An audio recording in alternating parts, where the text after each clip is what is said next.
A galera fez pra gente nos últimos dias e quando a gente confirmou a data da tua vinda aqui é a seguinte: o Marcelo eleito vai comprar a Arena, é possível comprar a Arena, o Marcelo candidato já está conversando para viabilizar essa compra da Arena. O que tem de verdade nisso? Porque desde a tua ida lá no Duda Garbi e que tu coloca lá que era possível comprar a Arena, teve várias interpretações, inclusive algumas de que tu tinha usado aquilo como uma promessa de campanha. O que tem de verdade nisso, de real? Assim? Tá, já chegamos no tema da Arena, então. Já vamos, porque ele já tinha vencido na enquete lá, então a gente já colocou aí para aproveitar 22 mil telas que estão ali. Vamos lá. Bagé, a nossa proposta, desde que recebemos lá o convite do Dutra e tal, e as minhas conversas com ele, é colocar o Grêmio lá em cima, mas não lá em cima, ganhou esse título, sim, futebol é o principal, ganhar título e tal, mas se manter lá em cima. Isso precisa de número de torcedores, aquele negócio todo que eu falei lá no início.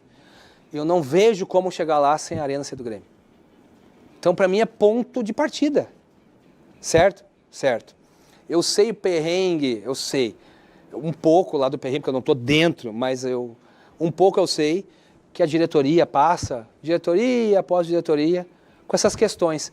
Mas, depois que o Dutra me deu autonomia e dizer, Marcelo, tu vai ser candidato, eu já comecei a trabalhar. Sabendo que a Arena é fato, é ponto de partida, já comecei a trabalhar, mesmo sem, tem que ser presidente para correr atrás. Não. Então, quando eu fui no Duda, lá no assado, eu falei aquilo, não foi do zero. Não foi, eu chutei. Não, eu já tinha me reunido com os caras da Arena. Mas não é ali com os caras que mandam.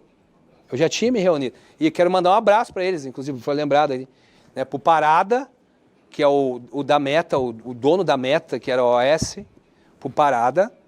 Quero mandar um abraço pro Guto, que é da RIAG, e pro Mansur, que é o diretor, o dono da RIAG, né, que é Revi, RIAG, tudo do mesmo grupo. Então, me reuni com eles, comi um churrasco com eles, né. Antes do assado lá, eu comi outro assado, né, com eles e tal. E entendi o panorama, entendi um pouco o lado deles também, porque até hoje a gente só sabe o lado do Grêmio, tá? E nesse assado ali, nesse churrasco, eu já deixei claro para eles, cara, eu entendo vocês, para eles é um business, né, Bagé? Para nós é a nossa vida. É a Arena, o Grêmio, a torcida é a nossa vida, é tudo para nós. Né? A gente se dói com isso, se dói de dizer que não é nosso, se dói de dizer que não pode fazer promoção, mas para eles não, é um business. Então eles explicaram para mim que o Grêmio também não é bem assim, e tal. Eu escutei eles e tal, e vi que eles não estão de sacanagem com o Grêmio, não é isso, tá? Mas dizer também que eles querem o bem do Grêmio, a vida deles é o Grêmio, não. De novo, business. E expliquei para eles assim, cara, vou entrar, foi um dia antes eu falei, eu vou entrar de candidato à presidência do Grêmio e tal, e assim, eu vou dizer, e quero mesmo comprar a Arena, eu quero terminar com isso aí. Porque assim, eles me falaram, me confidenciaram que não tem lucro com a gestão da Arena. Faz horas. Eles não têm lucratividade com aquilo. Mas tem a esperança de ter. E eu expliquei para eles o quê? Pessoal, eu acho... O que vocês acham? Esse cristal já se quebrou.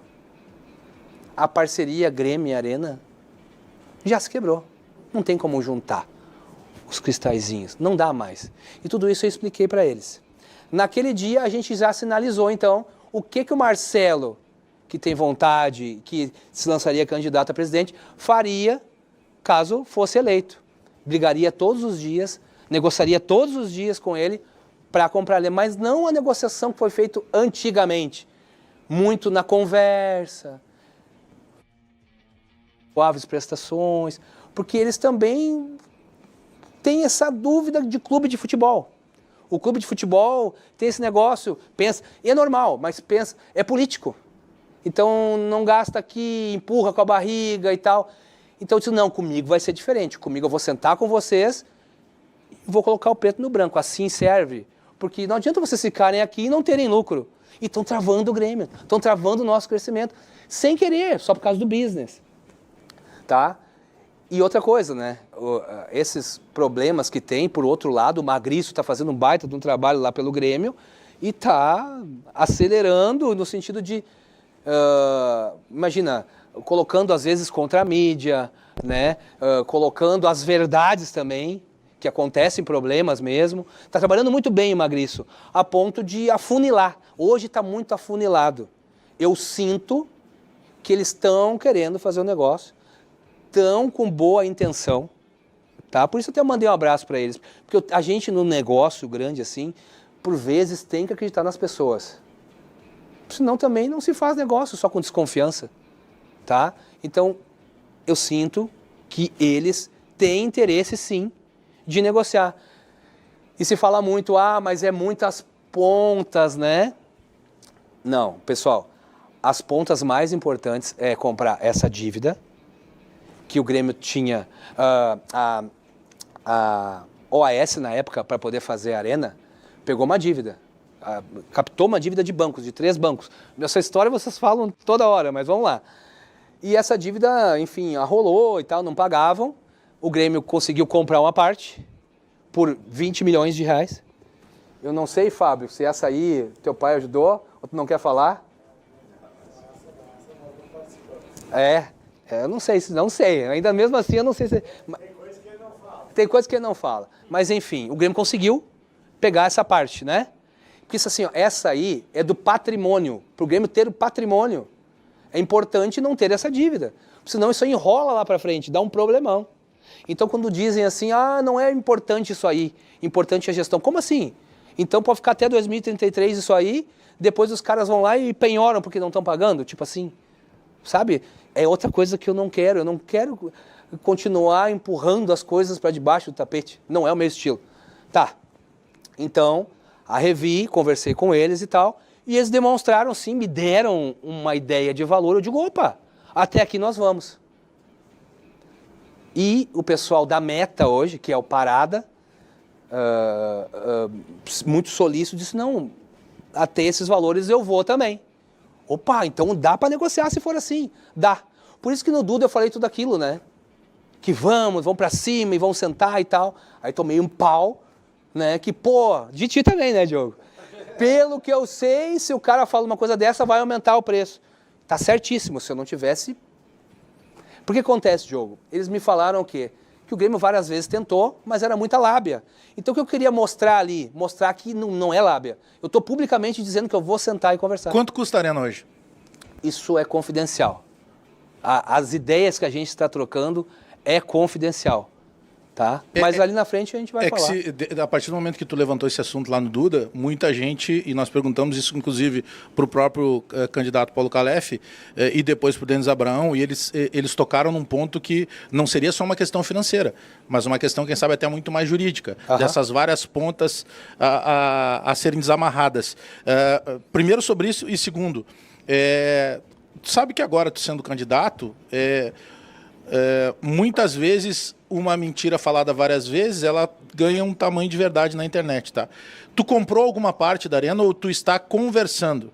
Porque hoje chegou a se dizer até que tu tinha comprado uma parte da arena. A gente, devido a essa relação que nós construímos com eles, já tem um contrato de confidencialidade para poder justamente debater valores, como é que seria a forma de pagamento e tal. Até então está todo mundo na boa fé, está andando dos dois lados, tanto para a gestão quanto para a dívida, porque eu acho que a gente precisa das duas coisas, tá? Não tem uma é importante, a outra... Eu acho que as duas coisas, se nós conseguimos uma, é um grande passo, uma das duas, tá? Se conseguimos as duas, mata a pau, né? Então, assim, mas tenho esse contrato de confidencialidade. O que eu posso dizer é que não posso dizer valores, né? Não posso dizer valores, mas tá andando, tá andando. Pode ter Nemir Whites ou não? Como assim, depois que eu comprar? É uma ideia tua? Posso colocar na tela? Por favor. Não, mas acho que ainda não. Mas tu diria que tá comprado ou ainda não? Tá comprado não? É isso que eu perguntei. Claro que não. Não tá comprado. Por isso que a minha briga com o REC, entendeu? Não existe isso, não tá comprado. Gente, vamos falar a verdade, o dia que a gente comprar a arena... O dia que tu comprar a arena, se fosse eu, por exemplo, se comprasse a arena, eu ia contar para Deus gritando, né? Na hora. Gente, o dia que o Grêmio conseguir fazer essa negociação, eu acho que tem que ser feriado no Rio Grande do Sul. Não pode sair assim, compramos a arena. Parabéns. Mas aí é o Marcelo Marques comprando a arena ou o Grêmio comprando a arena? O Marcelo Marques está intermediando, até porque de tanto o Grêmio falar que vai fazer... Não é o Grêmio, gente. O Grêmio é gigante. O Grêmio, Deus o livre, a gente não pode jamais denegrir o nome do clube. Não é o Grêmio. As pessoas que tentavam intermediar o clube... As gestões, eles meio assim, não confio muito. Por isso que é o Marcelo Marques, né? Não confio, não é que eles são sem vergonhas, mas é que tentavam comprar daquele jeito, muito na conversa. Não, é desse jeito não, Marcelo. Tem que entrar negociação de verdade. Então, por isso que sou eu agora.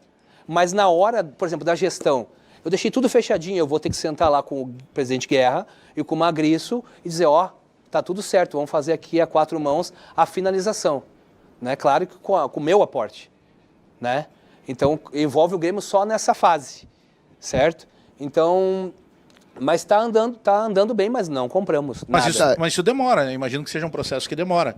A gente está falando hoje, nós estamos... Que dia hoje? Hoje é 26. Né? De junho. Seria possível a compra da Arena... Não vou te perguntar o valor, você já disse que é confidencial. Mas seria possível a compra da Arena antes da eleição e mais. Aí o pré-candidato Marcelo Marques vai lá, com a habilidade dele, conhece os caras, faz um churrasco, os caras se agradam do valor, tá tudo certo. Tá. Mas aí o candidato é uma eleição, tu perde a eleição. Tá, é legal. Assim, eu até acho, Bagé, assim, tem convicção que tem que ser antes da eleição. Porque é uma coisa que de novo, é institucional. Não pode depender do Marcelo ganhar, de fulano vencer. Porque imagina agora os caras estão para fechar, eu digo, mas o último requisito é que tu espera até novembro ali, porque pode não dar. É muito importante para o clube, sabe assim? Cara, eu vou para te dizer que é mais importante que o Marcelo ser presidente. É muito importante para o clube. É muito, muito, muito. Pois é, por que é tão importante? Essa é a minha principal dúvida, porque tu trata isso como o principal lema, digamos assim, de campanha, não né, é Marcelo? Campanha, né? Mas por que é tão importante o Grêmio ter arena? Pô, assim, né, Conrad, tudo que eu falei aqui, a gente tem que crescer o clube como instituição, né? Tem que motivar o torcedor, fazer ele se sentir parte desse crescimento junto. Não, eu gostei, é isso aí mesmo, vamos para cima e tal, vou ser sócio e tal. E eu acho que assim, se continuar isso aí, não vai ter essa motivação. Esse é um dos pontos. Para crescer como marca, ver o estádio lotado e tal, poder daqui a pouco, Grêmio e Luquenho lá, hoje é 5 pila. Tem que ser nosso. Né? Então, cara, não tem como esse crescimento todo sem arena. Então é isso, por isso essa loucura. E não pode esperar até 33 para resolver, né? Senão, de novo, vou empurrando com a barriga, empurrando com a barriga, empurrando com a barriga. E precisou um cara que nem eu entrar para sacudir isso aí. Vamos mexer. Eu acho que só se fala, como diz aquele artista, só se fala de outra coisa. Né? Mas tô curioso para ver essa tela e o projeto. A tela vem só para trazer uma informação. Então a gente tem terceiros também que ajudam a gente. O Eduardo Picão acabou de falar com o seu Celso Rigo, só para deixar dito aqui. Tá. E o seu Celso disse que ajudou no primeiro aporte. Olha aí, ó. Que ele ajudou. Muito bom, muito bom. Só para trazer a informação. Mais uma, né? Ele confirmou, o Picão perguntou pra ele se ele de fato ajudou, e ele disse, eu ajudei. O JB... A família tá sabendo agora, inclusive. Não, mas o JB até falou que tinha sido divulgado. Eu tinha uma vaga lembrança que eu tinha lido isso em algum lugar. Mas é importante que tenha... É como disse o Fábio, tem várias coisas que o Celso faz que ele não sai divulgando. Ele esconde da família, né? Inclusive assim... Sim. E outra, eu, quando faço essas negociações de milhões, não conto em casa. Isso né? mostra... Tu não conta em casa, Bagé? Olha só que legal, mas mostra muito do Fábio isso, tá? Olha só como ele respeita o pai, se o pai falou que não era pra falar. Perfeito, é isso aí. Isso é show, né, cara? Não, e eu vou dizer mais, poderia até, daqui a pouco, usar isso num ato de oportunismo. Já que é um período eleitoral. Não, ajudou, né? Mas enfim, a gente sabe que não é gente, assim. Pode ser que depois de tudo isso... Então, assim, pode ser que depois de tudo isso... os caras, sei lá, não queiram continuar, roam a corda, como se fala, né? Mas eu tenho muita fé, muita confiança que dessa vez vai dar certo. Muita fé que vai dar certo. E aí, cara, o Grêmio vai decolar de vez, né? Porque daí é o seguinte, aquele negócio. Marcelo colocou a cara, saiu da zona de conforto, cara, não é fácil pra mim. Agora que o tempo vai passando, eu vou ficando mais confortável, mas não é fácil pra mim. Eu sempre fui dos bastidores de resolver, mas sem botar a cara. Mas eu fui lá, botei a cara como gremista, a gente fez a nossa parte. conseguiu fazer isso, depois é com o torcedor. E aí o torcedor do Grêmio nunca deixa a gente na mão. Qual é o próximo passo desta negociação, entre aspas, da Arena? Pelo menos conduzida por tu. Não, por o próximo ti. passo é eles aceitarem. Aceitarem não, a gente já tem um acordo verbal de valores, né? Eu não, acho que isso pode falar. É confidencial, nem que tenha acordo de valores, pode? Enfim, tem um acordo, está muito avançado, mas não pode falar valores e tal, e tal, e tal. E eu posso dizer que o Parada e o seu Mansur lá tem tudo para dar certo, são ponta firme. A Revi é listada na Bolsa? Exato. Então, assim, tanto não é verdade que nós compramos, que a Revi é uma empresa listada na Bolsa. Então, se acontece uma negociação dessa, ela tem que divulgar, né? Então, só para deixar claro, né? Não, pelo que está dizendo o Marcelo, acho que tem grande possibilidade de o negócio realmente sair. Tem. Mas não está comprado ainda. Né? Então, não, nem com a exclusividade dívida, ou sem exclusividade, não está comprado ainda. São duas Eu coisas recebi um monte de gente me marcando, olha aí, o fulano falou, na boa. Boa noite aí, obrigado pela audiência, mas não está comprado ainda, foi dito pelo Marcelo. Os entraves, se consegue fazer esses dois negócios, todos andam, entendeu? Tudo anda. Precisa fazer esses dois. Os entraves incríveis, não, fazendo isso anda. O Grêmio consegue, claro, é coisa de direito, né? Mas consegue destravar, é simples, consegue destravar o patrimônio, passar para o nome dele, e conseguiria daí pegar a gestão também. Então, a coisa anda. Precisa fechar esses dois negócios. Que assim, Bagé, por que eu tenho muita esperança? Porque dá prejuízo para a Arena. É simples, e para ele é um business. E a Revi pagou um valor, isso está aberto, pagou um valor, e essa negociação que eu fiz com eles estariam ganhando um valor muito acima. Eles trabalham com isso, com lucro e tal, né?